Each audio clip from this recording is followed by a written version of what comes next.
Hi, I'm Dr. Caroline Leaf and welcome to my podcast, Cleaning Up the Mental Mess, where I try to help you clean up the mental mess and experience more peace and happiness in your life with the challenges of day-to-day struggles and those big things and the traumas of the past.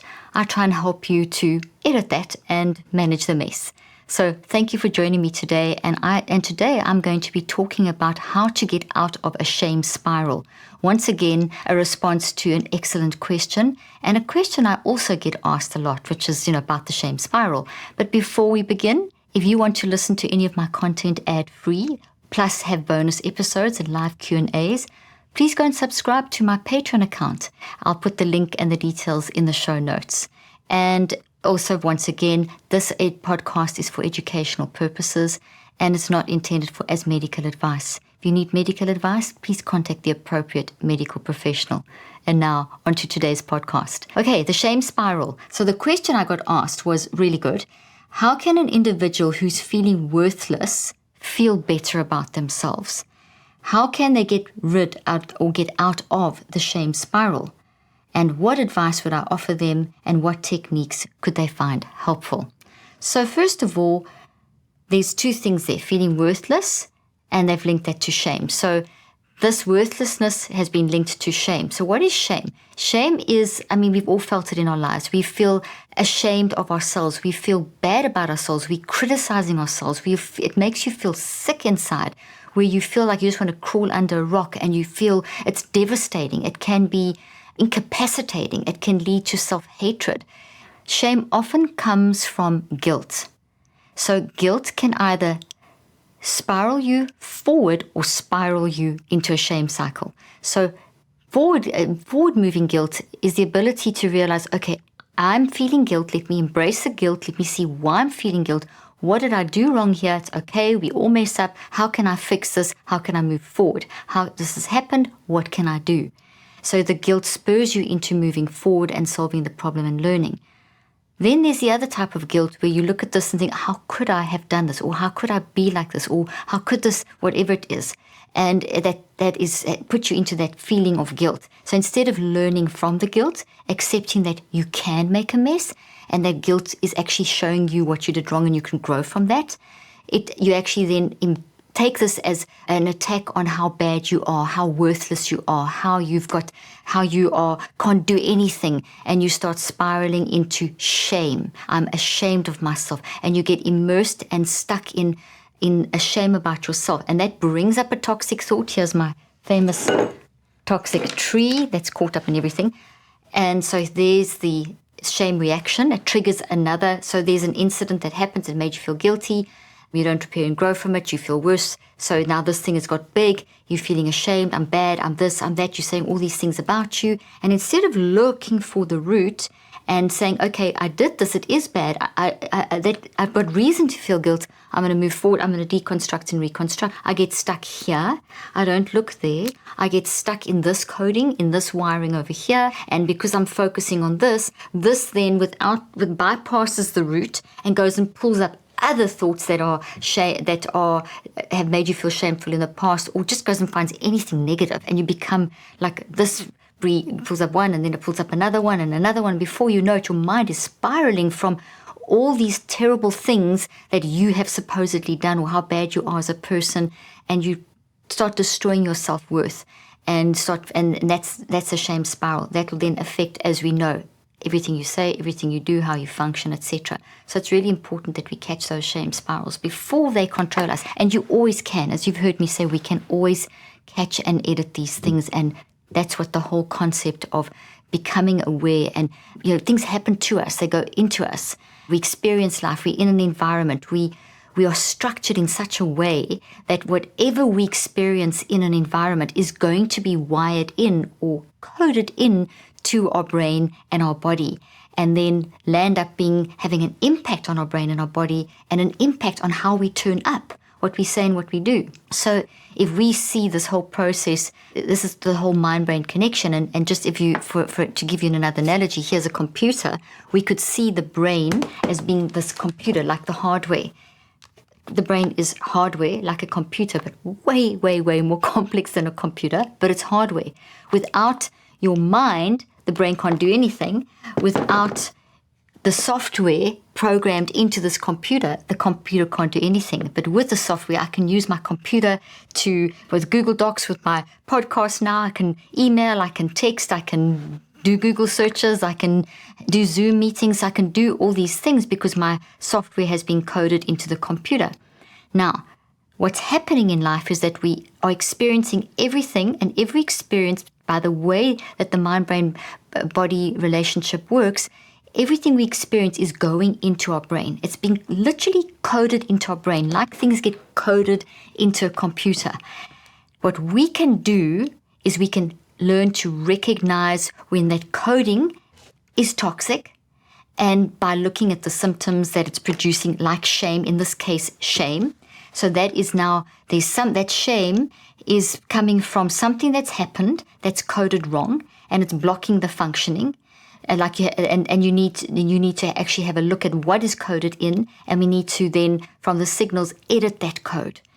And this is what we can actually learn to do. We can become quite skilled at doing that, very skilled, but it takes a lot of practice. And each new experience that we have that is a toxic experience that gets coded in, that shows up through through the signals of how we show up in life, we can learn to tune into those, to edit those and manage those. So some of the things, so shame is one of those signals. Shame's a signal telling us that there's something that we wired in. There's something that's wired in, coded into the brain, like a software that's coded in, it's not working properly. So something's come in, it's not working properly, it's affecting the functioning of your computer. Now, sometimes you can do this on your own. You can do this editing process on your own. And as you know, I talk a lot about the neurocycle as being a system that you can use to do this editing process, and that sometimes you need support and help in doing that. So sometimes it can be the shame, you can be so stuck in shame that you feel so worthless, and you got so stuck in that a cycle of hatred that you think, well, you just deserve anything bad, and then your behavior becomes maybe quite aggressive or something. So it's almost like you're purposefully alienating people because you hate yourself so much, and then you use that almost as evidence. Oh, okay, I deserve this because I'm so bad, and this whole negative cycle can get set up. So the shame spiral can produce a lot of negative impacts in your life, and that's why it's really good to recognize and to manage. And just a couple of things about I just want to read what I've written here about in our society today. It can be really easy to have your self-worth damaged and to fall into feelings of shame. We're bombarded with the shame of not living up to our own expectations. Like, what are your goals? What are your passions? Why haven't you achieved them yet? The whole hustle lifestyle, the expectation that others have on you. Why haven't you lived up to them? So you disappointed them, so you disappoint yourself, so you feel ashamed because you haven't lived up to these expectations. You see all these people's curated lives and you can't live up to that, then you feel shame. So we're bombarded with that, and that's all coding in, and that's bad coding. We're coding in all this, I should be like that, and if I'm not like that, then I'm bad, and I'm shameful, and I can't do this. And so that's also another major contributing factor that is our environment, the way it's set up. Currently it's very easy to be bombarded and to start feeling shame about your own sense of expectations or others' expectations or achievements, etc. It's kind of hard to live up to the photoshopped and retouched images that seem to tell us that we have to be like that and be happy like that. I mean, there's a lot of discussion. What I'm saying here is not new. But the thing is it affecting you? When we have the signal of shame, we do need to look, is the root cause being bombarded by social media curated lives and that I can't live up to that? Is it someone else's expectation? Is it that I have followed a certain wellness guru's plan for how you should look perfect or be the most successful in your business and it didn't work, so you're feeling shame? Or is it that you've had some kind of major toxic experience in your life and you just see yourself as unworthy? So you have to do that work to cut that shame spiral, and that work is this editing, because that's being coded in or wired into the brain. And coming full circle back to how I started, sometimes you can do that alone, but sometimes you need help and support to do that. So shame is one of those things that you really may need to reach out quite extensively, and it may be to a loved one or a therapist or a counselor, to actually try and work through how you see yourself, which is this part, down to the root cause of why, and then deconstructing that, taking that, destabilizing that, taking that away and moving into a healthier pattern. So it's easy to give into these voices in today's society, listening to them and allowing them to tell you who and what you should be and how your life should look.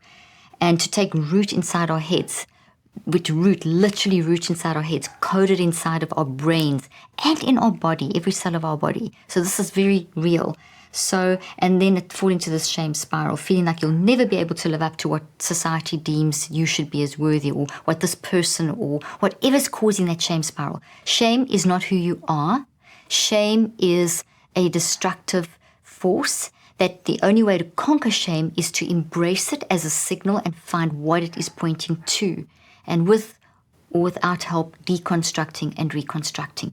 So how can we escape the spiral? I'm going to give you 3 basic tips. I've given you the basic overarching thing that we need to find the root, and that we can use the neurocycle to help us find the root. The neurocycle is a system that I've developed that helps you to get your mind driving your brain in the right direction. So it's going to help you edit. Okay, so that's really what it's doing. It's a system to help you edit the impact of life in your life. Okay, in your mind, brain, and body. Okay, so 3, now going in a little bit more detail, here are 3 sort of hands-on tips that you can use within the neurocycle process. And the first one is stop comparing your life with others. Oh my gosh. So here I say it, and I still compare my life with others. You know, this is like not me saying I've got it all right, but I do tell myself not to compare myself with others, and I do catch myself doing it. And as minute I'm doing that in a negative way, I feel awful. I feel shame starting. I feel like a little bit of worthlessness. And if I stay there, that picture that I described is going to start bringing up, you didn't do this right, you didn't do that right, look what they do. And it can go into that whole shame spiral and bring a bunch of other stuff too. You know, you can start getting depressed and anxious and, you know, you name it, it can happen. So what we want to do instead of to stop comparing. So if I say stop comparing yourself, I'm going to give you the technique of how. So the how you do that is to embrace the comparing. Okay, so it sounds counterintuitive. But to say stop comparing is like the white bear effect. Because I've said stop comparing, you're just going to carry on comparing. So the way to stop comparing is not to worry about the comparing anymore, but to embrace the comparing. Okay, you get that shift? It's a shift, and it's a massive shift. And the shift is, so instead of you telling yourself, oh, I mustn't compare myself, and that becomes an issue because it makes you want to compare yourself even more. It's like, I must sleep, and you can't sleep. Embrace the not sleeping, embrace the comparing. Okay, I am comparing myself to X, Y. Be curious. Do a little neurocycle. Gather awareness. Give yourself permission. Why am I comparing myself? What is it? What are the details? Reflect on that. Write that down. And then get to the recheck point where you say, okay, well, I'm comparing because of this, and this. So what's a healthier way? How can I see, this is coming from this XYZ insecurity. It's coming from this. The neurocycle will take you, by the time you get to the 4th step, you may not get to it the first day. In fact, you won't. It's going to take you the cycles of 63 days as I've been telling you consistently on this podcast, as well as in all my materials. You need to get to that root, but your recheck is the little bit that you learned today. How can I now manage this just in this particular moment? And then you can build on that over time. So you use the neurocycle in the moment and then over time. So if I'm constantly comparing myself, and this is a pattern in my life, and it's to certain groups of people or a person or a genre or something that you keep comparing to, and it's consistent, that you notice every time, or you can't even look at that person's social media or something like that, or you're obsessed with looking at it. If that is a pattern and it's been happening for a while, you're going to have to do a full 63-day. But in the moment for today, you can do a short neurocycle. It doesn't override the others. You still got to do the whole full cycle over 63 days to try and to deconstruct and reconstruct the root, because the editing process to wire out and wire in is going to take that time. But in the moment, you can manage the moment by doing a quick neurocycle, saying, okay, I'm comparing again. It's making me feel like this. I think it's because of this. And I'm going to not allow myself to think about this. I'm going to mute that. I'm not going to look at that anymore. I'm not going to think about it today. And I'm going to work on it in my daily neurocycle. So that I've done a 5-step process in under 10, 20 seconds. But I'm going to do the full process over 63 days. Otherwise, this is going to keep on coming back and dragging me down into shame because I'm comparing myself.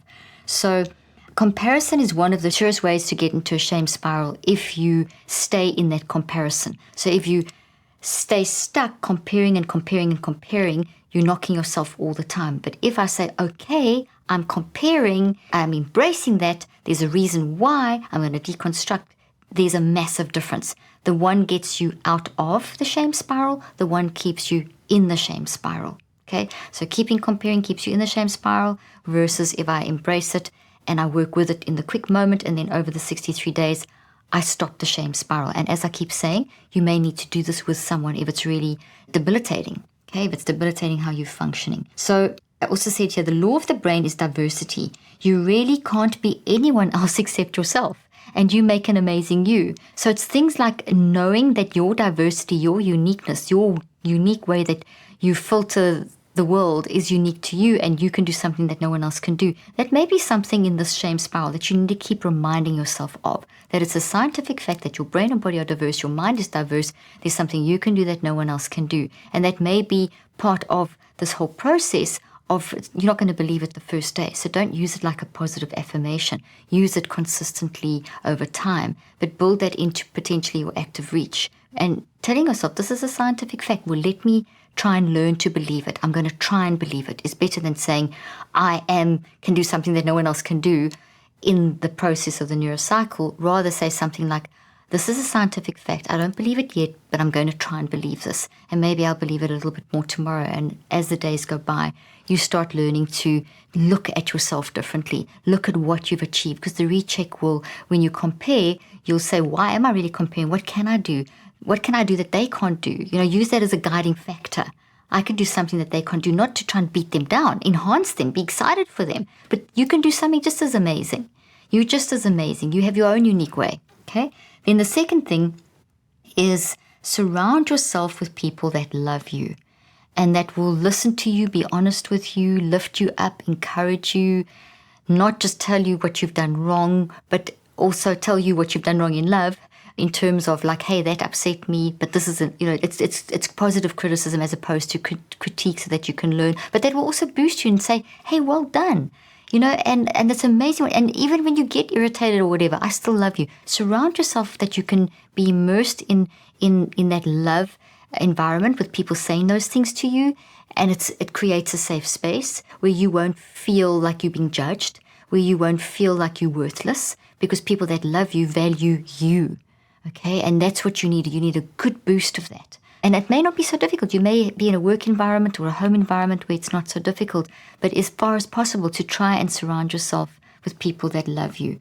When you feel worthless, don't be afraid to ask for help. As I've said, text or call a loved one, go for coffee with a friend or a family member. You just may need to say, listen, I'm feeling like this. I feel like I can't do this. I'm not so good at this. And, they can just turn around to you and say, hey, you're okay. I mean, I'll give you an example in my own life that I've started doing TikToks now, and I'm pathetic at them. I can do all this other stuff and everything, and there's so much I can do, but I have 3 of my 4 children that work for us, and my youngest daughter, she is the one who is running that part of she manages the besides working with other things like the research, she's helping me get the whole TikTok thing going, and she's brilliant. And she comes up with all these great ideas and she guides me. And I mean, the other day I couldn't even get my hands in the right position. And, but I'm practicing and she's guiding me. And I was feeling so stupid and worthless and ashamed that I couldn't do it. And because she loves me, and she was initially got a little frustrated and irritated. And she said, Mom, you can do this. And she suddenly just immersed me in love. And she, and then I got one right. And she said, yeah, you see, you can do it. And, and that made me, I could have swung into a shame spiral that would have blocked me. And it did for a bit because I just couldn't get one thing right, simple thing right for like 20 minutes. And then eventually I got it right. And I felt so good and I felt loved and I felt surrounded by love. And I know that's maybe just a small little thing and that your shame is much bigger than that. But it's an example of where I could have gone into a shame spiral and just not done TikTok. But I need to do it because it's a great platform and it's a great positive way of getting great mental health out there to predominantly a young generation. It's a great platform. So I want to conquer that, but I can't if I'm ashamed of myself or if I'm ashamed of how I'm doing it. I'm going to keep on trying, make mistakes, accept the messes. Okay? But it's being surrounded by someone that loves me, that has been enabled me and encouraged me to keep going and not get stuck in the shame spiral. Third thing is, and this is something you've heard me talk about a lot before, but when it comes to shame, it's very important. Don't let thoughts just wander through your mind, okay, without being checked. Especially so, and I always say this: you give yourself moments to daydream, but when you are going through the course of the day, if you're not in an actual thinker moment that I've spoken about before, and you can go and see my podcast where I explain a lot about thinker moments. They're essentially where you switch off to the external, switch onto the internal, and let your mind wander and daydream, but it's organized. If it's a short period of time, 30 seconds to 2 minutes, you can just let your mind wander for a reboot. But it's anything longer, like anything longer than 2 minutes, you need to let your mind wander, but not just let those thoughts take over. So as your mind is wandering, be very self-regulated to watch where is my mind wandering to. And there you can see when it comes to shame, when you do self-regulate and watch your thoughts, literally stand back and watch your own thoughts, you can actually start seeing the kind of statements you're making to yourself that are leading to the sense of shame. So marinating on a toxic thought is one of the biggest predictors of mental ill health, marinating, ruminating, allowing that thought just to go round and round and round and round. So I'm saying daydream, mind wander, to find that round and round and round, the coding that's got stuck, okay? And then grab that. Because as soon as you grab that and you become aware of it, it gets weakened. And then you can start doing all the neurocycle work to deal with it, okay? So you control those thoughts by you self-regulating, watching them, and then this is the editing process. So you literally deliberately go into a mind-wandering state to look for those thoughts that are pretty much going to point towards how you see yourself, which is leading to the feelings of shame. And as you do that process, it's going to help with the process of finding the root so that you can deconstruct and reconstruct into the truth. Because shame is definitely not the truth about you, okay? It's important to remember that thoughts change the structure of our brains, okay? So that's why we want to edit them, that this experience has changed our brain, which in turn affects how we live our lives. So when I talk about editing the thought, capturing the thought, using the neurocycle, we're talking about changing the impact that this thought has had on the mind, brain, and body, and leading to more shame. So that's why I keep on saying we've got to get it to deconstruct and to reconstruct it. Practice thinking about your thinking, perhaps writing down your thoughts as your mind is wandering, okay? So for example, if you feel like you're not pretty enough to be loved, write that thought down. So if your mind is wandering and you deliberately stand back like I've told you and observe your own thinking, deliberately self-regulate, okay, what am I thinking about? What is going through my mind? And you write down, I'm not pretty enough to be loved, or I just can't get this right with TikTok, I'm so stupid, I'll never get this right, or whatever. How many times did you, in that 15, 16, 20, 30 minutes, did that thought come up? Or during the course of a day, how many times has it come up? So every time it comes up, every time you find yourself, thinking of those self-critique statements that you're making, write them down so that you can get a record. As you're writing them down, you are controlling them. You're getting a level of control. And that's why writing is such an important part of the process. Okay, so you write the thought down. You want to replace this negative opinion about yourself with something like, well, I have beautiful eyes, or I have a beautiful smile, or something like that, or I have amazing hair, or whatever. And, doing so, that may sound like such a simple little thing, but what you're essentially doing is by not letting that toxic thought wander, it's not drawing on other potential toxic thoughts that have been hiding away and linking them together and growing even stronger. What you're doing is by self-regulating is you're pulling up this thought, you're looking at what it's saying, you're finding the other ones that are perhaps linked to it, you're writing them down. So you're being very proactive in weakening them in your brain, editing them, changing the structure, weakening the proteins, breaking this down, changing these dendrites, and over time then reconstructing them into what is the truth about yourself and what's important about that truth and what are you comparing yourself to in the first place. And, society standards of X, Y, and Z, why is that the only way of looking pretty or whatever, or the only way of doing something? Believe in your uniqueness, all those kinds of things. But is not going to happen with a few positive affirmations. It's going to take time to get to that point. It takes time to really get that shame spiral under control. So in sum, shame is a signal that has taken you down the wrong direction, where you are drawing on more and more negative stuff, and it attacks your self-worth, and it is attacking who you are at the core. And that is why I do recommend that you get help if you can't manage it. And these 3 tips in sum to help yourself to manage this is stop comparing yourself by embracing the comparison that you're making to find the root and deconstruct, by surrounding yourself with people that love you, who can encourage you and support you and make you understand that you are valuable and you are worthwhile and you can do something that no one else can do. And then when thoughts, don't just let thoughts wander through your mind. Use the ability that you have to stand back and observe your thoughts that are wandering through your mind to find information about them, grab them, write them down, and find how many shame thoughts there are so that you can disseminate them, break them down, deconstruct them, and reconstruct them. So in other words, you can, by not just letting thoughts wander through your mind, you can find the patterns of shame statements that are keeping you stuck in that spiral of shame. So you're being proactive about breaking that shame cycle. So these 3 things work really well within the neurocycle to break that shame cycle and for you to do what only you can do. Thanks for joining me today. Look forward to speaking to you next time.